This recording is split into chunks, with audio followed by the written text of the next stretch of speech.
मित्रांनो, फॉर्ब्सने जून 2026 मधील जगातील सर्व श्रीमंत लोकांची यादी जाहीर केली आहे। या यादीमध्ये पहिल्या क्रमांकावर आहे जगातील सर्वात श्रीमंत व्यक्ती इलॉन मस्क। पण सर्वात आधी जाणून घेऊ फॉर्ब्स नेमकं काय आहे आणि ते कसं काम करते। फॉर्ब्स ही कोणतीही सरकारी संस्था नाही, ती अमेरिकेतील एक प्रसिद्ध व्यवसाय आणि आर्थिक विषयावरील मासिक आणि मीडिया कंपनी आहे। याची स्थापना 1917 मध्ये बेसी फॉर्ब्स यांनी न्यूयॉर्क सिटीमध्ये केली होती। आता प्रश्न हा आहे की फॉर्ब्सला कसे कळते कोणाकडे किती संपत्ती आणि पैसा आहे।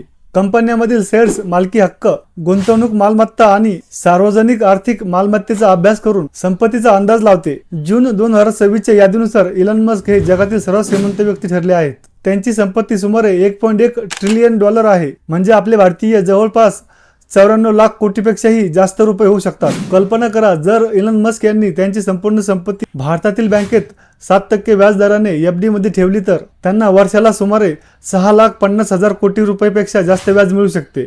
आणि धक्कादायक गोष्ट म्हणजे हे एका वर्षाचे व्याजच अनेक देशांच्या GDP पेक्षाही जास्त आहे। उदाहरणार्थ भूतान, मालदीव, फिजी, आइसलँड यासारख्या लहान मोठ्या देशांची GDP पेक्षाही त्यांना जे व्याज मिळेल तेच खूप जास्त राहील। आणि इतकंच नाही तर त्यांची एकूण संपत्ती नेपाळ, श्रीलंका अशा अनेक लहान मोठ्या देशांच्या GDP पेक्षाही जास्त आहे। भारताबद्दल बोलायचं झालं तर जर भाजप पुढील 15 वर्षे अजून सरकारमध्ये राहिले तर मुकेश अंबानी किंवा गौतम अडानी आपल्याला जगातील सर्वात श्रीमंत व्यक्ती म्हणून बघायला नक्कीच मिळेल।